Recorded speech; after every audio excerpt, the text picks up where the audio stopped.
and it was a great team effort to beat DeWanna Bonner in her return to Gainbridge Fieldhouse. Had to feel great for the fans there to see her vanquished and not playing well, and Alyssa Thomas complaining all over the floor. Bonner booed in her return. You know what's poetic about basketball karma?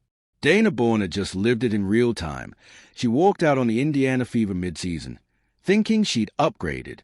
But when she came back to Indianapolis, the game and the crowd had something else in mind. The Fever torched the Mercury 107-101, and they did it without Caitlin Clark.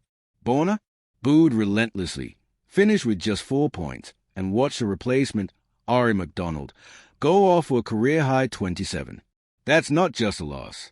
That's a universe clapping back. And if that wasn't enough, her fiancée, Alyssa Thomas, was caught on camera taunting Fever fans, right before getting humbled by the very team she tried to clown. So what lit that fire under Caitlin Clark? And how many ways did karma show up for DeWanna Bonner? Comment instant karma Bonner if you saw it coming.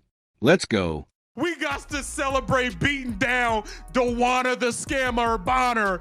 Cheers, my friend. Cheers, buddy. DeWanna Bonner, I just want to start here. You stink. You stunk it up. You caused all that ruckus. I thought you stopped shooting threes hitting the side of the backboard when you took the Indiana Fever jersey off. The moment DeWanna Bonner stepped onto the court at Gainbridge Fieldhouse, the energy shifted. This wasn't just another game for Indiana fans. It was payback. Ever since Bonner walked away from the Fever midseason after signing on with so much promise, the city had been waiting for this. And they made sure she felt it. The boos rained down the second she checked in, and they never let up. This wasn't just a road game. This was a reckoning. Every time she touched the ball, the crowd's hostility cranked higher. When she stepped to the free throw line, fans screamed "Quitter" with venom. This wasn't just basketball anymore. It was personal. Foul on Sophie Cunningham. That is her first team second. Coming in from Martin Phoenix, number 14. DeWanna.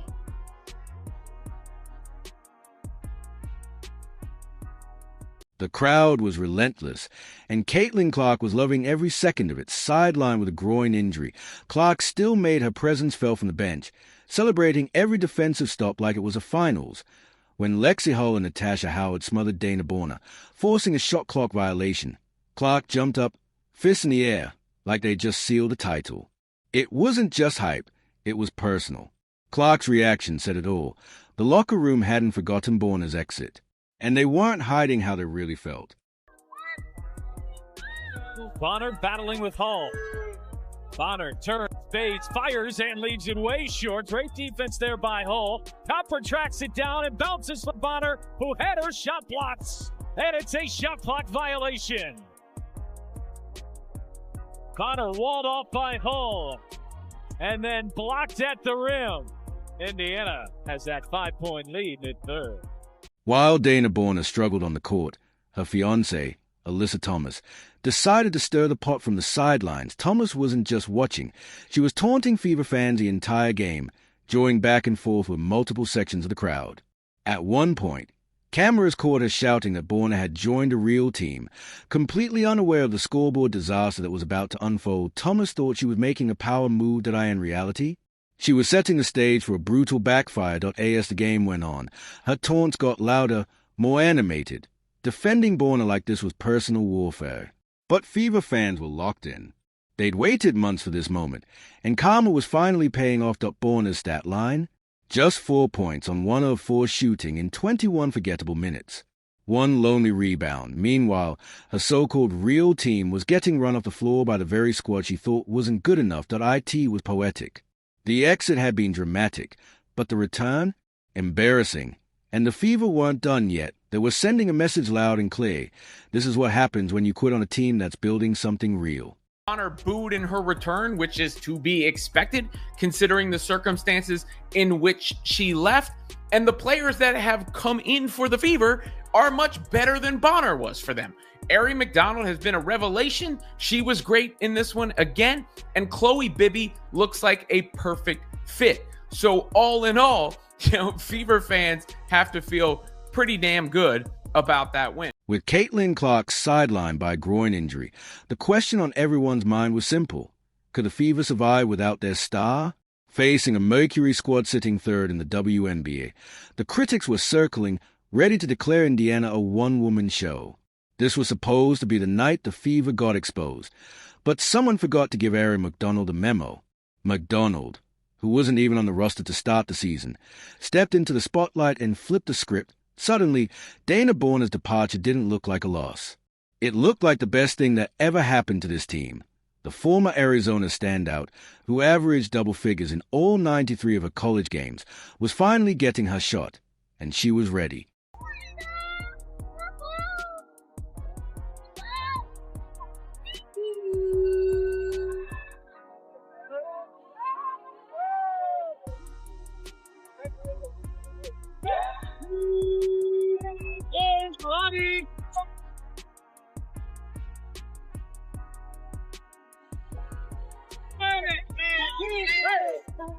Ari McDonald erupted for a career-high 27 points, going a flawless 10-4-10 from the free throw line. She brought a level of heart and urgency that DeWanna Bonner never showed in a Fever uniform. McDonald attacked downhill relentlessly, dished out 4 assists, and played like someone who knew this chance wasn't guaranteed. Her speed? Unstoppable. Phoenix simply couldn't keep up. This wasn't just a breakout, it was a statement. Did you realize you had it kind of going tonight, and what kind of opened up for you? It felt like you were scoring kind of from basically everywhere. When I seen those 2 threes go in, then I saw how easy it was, like getting into the paint. I'm like, okay, I'm converting. All right, I'm good. Like, let's keep being aggressive, or just, keep taking what the defense is giving me. But McDonald wasn't doing it alone. Chloe BBY, signed to a 7-day contract, made her presence felt, dropping 10 clutch points, knocking down shots, and stretching the floor with confidence. She even came up with a steal on defense, proving she wasn't just a temporary fill-in. She was a spark when the Fever needed it most. So Indiana trailing by 9, trying to pick up the pace here, and Chloe Bibby hits a 3. Her in transition. Chloe Bibby's done this a million times in her time at Maryland and in practice. Sophie Cunningham nailed a huge 4-point play and finished with 12 points, bringing energy and toughness on both ends. Off the bench, Darius Dantas matched her with 12 of her own, including a slick dream shake that left Alyssa Thomas completely frozen. It was highlight reel stuff and pure humiliation for the Mercury. Mitchell, she's got the 5 fouls. Boston, Cunningham. Yes! And a foul! Sophie Cunningham! Give her 3, and she'll go for 4. Dantas battling, spins, fades, fires, and hits. Bibby, corner 3. Oh, yeah! Cunningham. Yes! The irony was beautiful. Both Ari McDonald and Chloe BBY were signed using the cap space freed up when DeWanna Bonner walked away from Fever. Her exit opened the door for players who actually wanted to be in Indianapolis. Players who weren't just filling time, but fighting for something Bonner never seemed to understand. Real team basketball. These weren't garbage time minutes. This was a statement.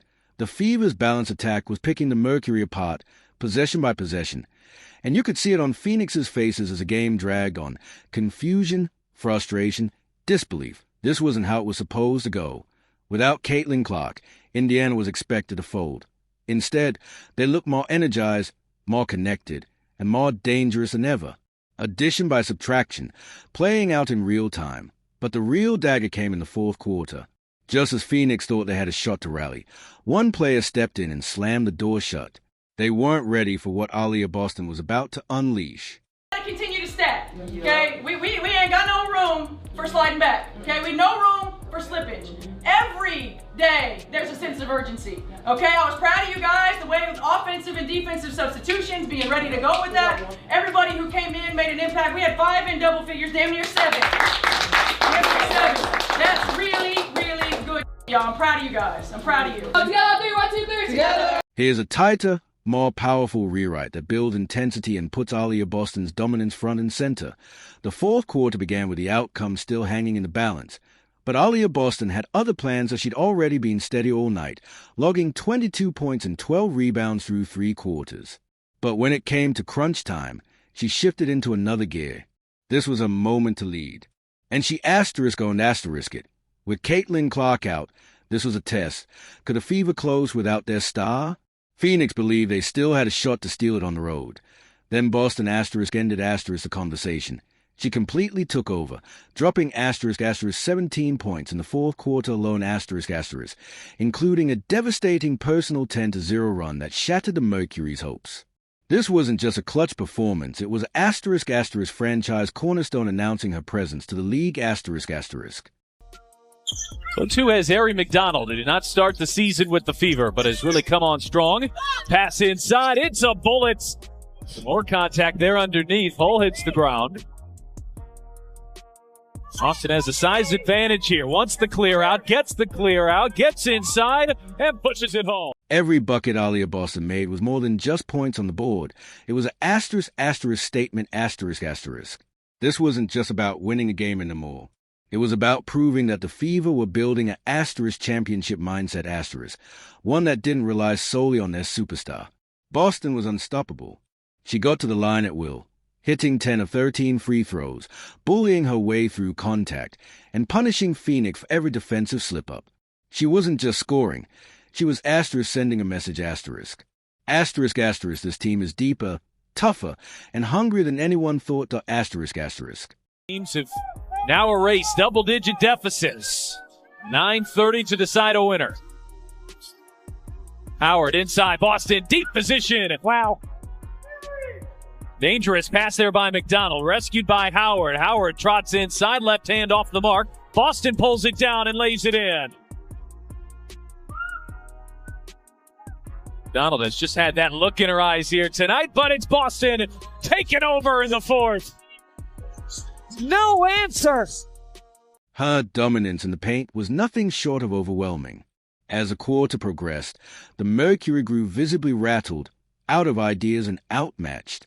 They had no answers for Aliyah Boston's polished post moves, precise footwork, or her knack for generating offense on her own. The former South Carolina standout put on a clinic, showcasing every bit of the talent that made her the top pick in the 2023 draft.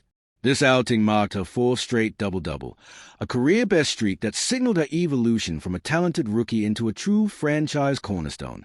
But it wasn't just about the stats. Boston was dictating the flow of the game, stepping up exactly when her team needed her. The numbers were strong, but her timing and leadership were even stronger. Tibbetts, only 15 three-point attempts and 6 makes for Phoenix from outside the line. Boston step through, lays it in. You can't stop her. Powers in the paint. We're still playing without Kelsey Mitchell. She's got the 5 fouls. Boston, Cunningham. Yes! And a foul! Sophie Cunningham. The crowd was erupting with every bucket Boston dropped. Gamebridge Fieldhouse pulsed with a playoff-level energy, the noise building louder each time she scored. Fans were on their feet, fully aware they were witnessing something special. The atmosphere was electric, and you could see that energy translating directly onto the court. Boston's fourth-quarter takeover sealed a hard-fought 107-101 win, proving the Fever could close out big games, even without their superstar in uniform. She didn't just contribute. She carried the team, delivering a dominant, timely performance that championship-caliber teams expect from their leaders. But the real fireworks came after the final buzzer. The win was satisfying, but it was the post-game press conferences that truly revealed the contrast between these two teams. The tone shifted sharply when Khalil Copper took the MIC. Instead of focusing on the game, she lashed out at the Fever fan base, calling them very distasteful for booing Bonner during her return. "I just don't understand," she said. "She's a legend. All the things she's done for the league. The disrespect, I just can't get down with it." Copper's frustration was clear, but her comments missed the mark. Fans weren't booing a legend.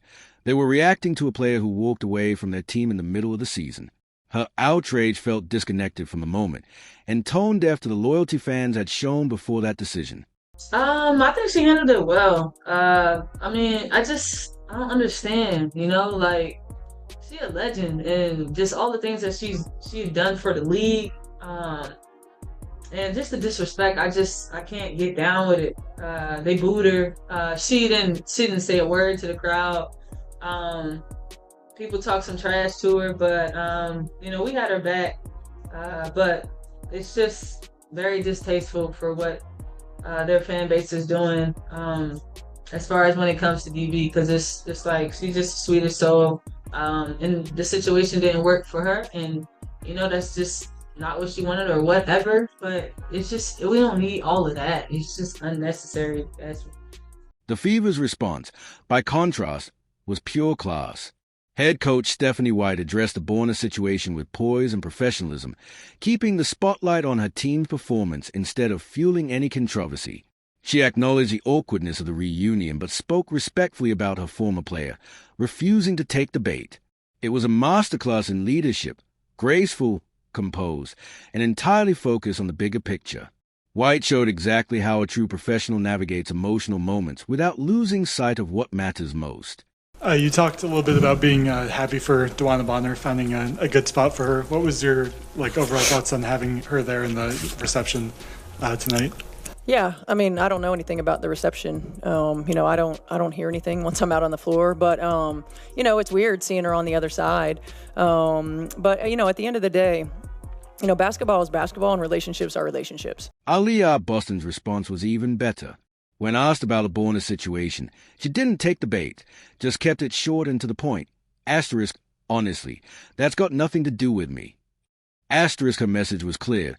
The team was locked in on their performance and getting the win, not the surrounding drama.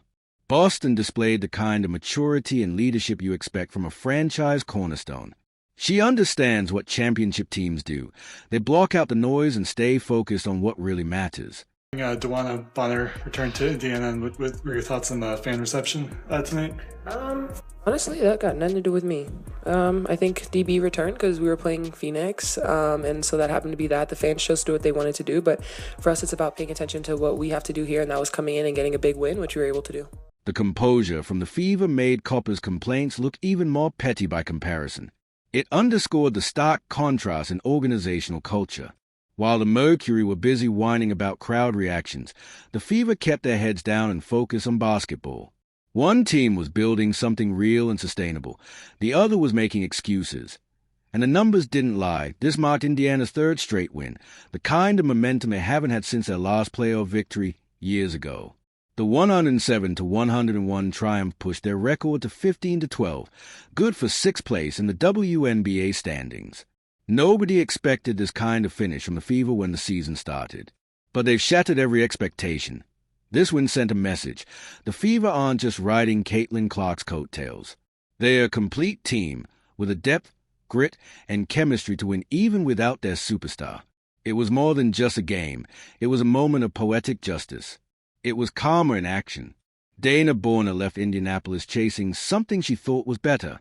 But she came back and got humbled by the very team she walked away from.